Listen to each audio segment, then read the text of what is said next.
अस्सलाम वालेकुम, क्या हाल चाल है। छोटी सी बात करूंगी, बहुत ही कॉमन चीज़ है, आपको पता भी होगा, लेकिन मैंने सोचा इसके ऊपर आपको थोड़ा सा मजीद आगाही दे दूं। टॉपिक है मेरा मेंस्ट्रुअल हाइजीन, यानी कि माहवारी के दिनों में सफाई सुथराई क्या रखें, क्या मिथ्स हैं, क्या मनगढ़ंत कहानियां हैं जिन पे कान नहीं धरना चाहिए। पीरियड्स जिन जिन बच्चियों को आते हैं, जिन जिन लेडीज़ को आते हैं, आई एम श्योर के मदर्स ने गाइड किया हुआ होता है।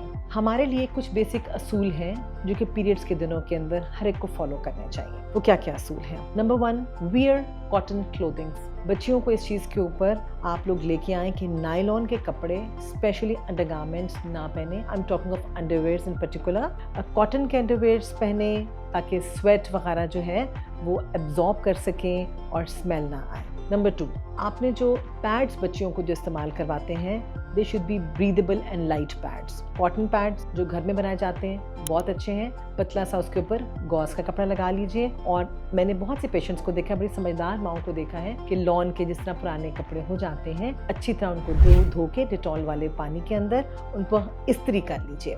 इस्त्री करने से ये होगा कि जरासीम वगैरह ख़त्म होते हैं, वो भी कट करके कॉटन के ऊपर लगाए जा सकते हैं। जो भी पैड्स हैं जो आप लोग यूज़ करते हैं, उनको 4 से 5 घंटे से ऊपर ना इस्तेमाल कीजिए। पैड्स को चेंज करना ज़रूरी होता है। अब डिफरेंट हम लोग के पास तबके के लोग आते हैं, कुछ लोग पैड्स यूज़ करते हैं, कुछ टैम्पॉन्स यूज़ करते हैं और कुछ मेंस्ट्रुअल कप्स यूज़ करते हैं। देखिए, ये तमाम की तमाम चीज़ें सारी ही अच्छी हैं, स्टेलाइज भी होती हैं, हाइजेनिक भी होती हैं, लेकिन हाइजीन मेंटेन करना तो हमारा अपना काम है। तो जिस तरह मैंने बताया कि बहुत लंबी देर किसी भी चीज़ को इस्तेमाल नहीं करना चाहिए, चाहे वो पैड्स हों, चाहे टैम्पॉन्स हों, चाहे वो मेंस्ट्रुअल कप्स हों। टैम्पॉन्स स्पेशली क्योंकि जिन लोगों को बहुत हैवी पीरियड्स होते हैं, टैम्पॉन्स वहाँ पे प्रॉब्लम देते हैं, फुल हो जाते हैं, डिस्कम्फर्ट करना शुरू कर देते हैं, तो उनको जल्दी चेंज करना पड़ सकता है। फिर अपने आपने हाथ धोने हैं बिफोर आप चेंज करते हैं अपने पैड्स को, और पैड्स को डिस्पोज ऑफ करने के बाद भी अपने हाथ धोइए। इसके अलावा मेंस्ट्रुअल कप्स, बहुत पेशेंट्स हमसे आके पूछते हैं उनकी सेफ्टी के बारे में। जी हाँ, सेफ हैं, सिलिकॉन के बने हुए होते हैं, लेकिन इनको वॉश होप करना है। साइज का आपने तयन करना है कि डिफरेंट साइजेस के मिलते हैं, और इनको रेगुलरली आपने वॉश करके they can be used again. और अगर आप इनको बॉयल भी कर लें तो that is even a better option, इनको बॉयल कर लिया जाए। Number 3, stay hydrated. पीरियड्स के दिनों में पानी का इस्तेमाल बहुत ज़्यादा कीजिए। Why? Because naturally water loss आपका हो रहा है, ब्लीडिंग के थ्रू भी हो रहा है, स्वेटिंग भी होती है। Stay hydrated. 10 से 12 ग्लास पानी पीजिएगा, आपकी स्किन भी बेहतर रहती है, you feel energetic as well, और वैसे भी आपकी हेल्थ के लिए एक बहुत इंपॉर्टेंट टिप है जो कि हर डॉक्टर आपको देंगे। इसके अलावा आपने जब भी पीरियड से शुरू होने से पहले और दरमियान में भी आप लोग सुनते होंगे कि जी नहाना नहीं है या पानी में हाथ नहीं डालना। बहुत से पेशेंट्स आके ये कहते हैं कि जी हम तो पानी में हाथ डालते हैं, ब्लीडिंग हैवी हो जाती है। अरे भाई नहीं, ऐसा कुछ नहीं होता। Take regular showers. आप अपनी हाइजीन का खुद ध्यान रखें, नहाएं, डेली नहाएं, कुछ नहीं होगा। ये भी पेशेंट्स के अंदर मनगढ़ंत कहानियां बहुत मशहूर हैं कि जी नहाने से पीरियड्स कम हो जाते हैं। बहुत से पेशेंट्स, नहाने से ताल्लुक ही नहीं ब्लीडिंग का। आप डेली नहाएं, वार्म से, ठंडे पानी से नहाएं, गर्म पानी से नहाएं, जैसे मर्जी नहाएं सही। पानी में भी हाथ डालने से ब्लीडिंग का कोई ताल्लुक नहीं है।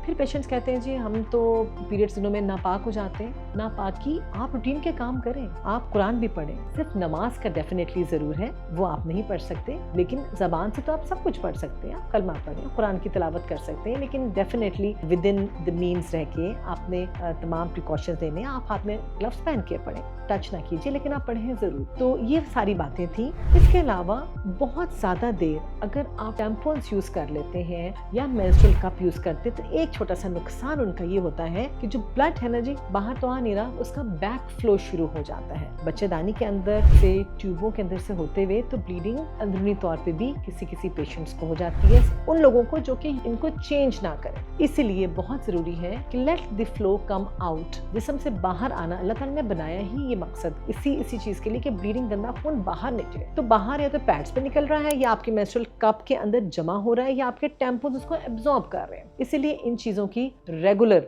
चेंजिंग ओवर बहुत जरूरी है। पानी का इस्तेमाल, वॉशिंग हैंड्स, अपनी डाइट अपनी अच्छी रखिए। आप पीरियड्स के दौरान आप वॉक भी कर सकते हैं, एक्सरसाइजेस भी कर सकते हैं, स्विमिंग ऑफ कोर्स अगर आप कप यूज कर सकते हैं, but that's a separate thing. Swimming के लिए हम मना करते हैं पेशेंट्स को, लेकिन अगेन उसका ताल्लुक ब्लीडिंग से कतई नहीं है कि ब्लीडिंग वो सिर्फ नेचुरली कि जहाँ पे स्विम करना जाएंगे तो पानी गंदा हो जाएगा उस वजह से, अदरवाइज कोई और चीज नहीं है। फिर ब्लोटिंग बहुत से पेशेंट्स ब्लोटेड फील करते हैं। ये फील करते हैं कि जिस तरह चेस्ट भी भारी हो गया। किसी पेशेंट्स कहते हैं जी पीरियड्स के दिनों के अंदर हमें लगता है कि हमारे पेट में हवा सी भर गई। ये तमाम चीजें नॉर्मल हैं, इसलिए हम कहते हैं कि पानी का इस्तेमाल दबा के करें। हाँ, कुछ चीजें ऐसी हैं जो कि पेन किलर्स वगैरह अगर आप वो लेते हैं, जैसा आम मेफेनेमिक एसिड जो पॉन्स्टान के नाम से आता है, इससे पीरियड जरूर कम हो जाते हैं। तो जिन पेशेंट्स को हैवी ब्लीडिंग होती है और पेनफुल होती है उनके लिए तो ये बेहतरीन चीज है कि पॉन्स्टान की 2 गोली सुबह, 2 दोपहर, 2 शाम आप लेंगे तो आपकी पेन भी कम होगा और ब्लीडिंग भी कम हो जाती है। लेकिन जिनको ऑलरेडी ही पीरियड्स कम आते हैं, अगर वो पॉन्स्टान लें तो उनके बिल्कुल मतलब बहुत ही कम हो जाते हैं पीरियड्स। तो ये वो चीजें हैं जो कि पॉन्स्टान का आपको पता होना चाहिए। सेफ है बिल्कुल पीरियड्स में लेना। हैवी ब्लीडिंग वाले लोग जो हैं और पेनफुल जो हैं वो ये ले सकते हैं पीरियड्स का फ्लो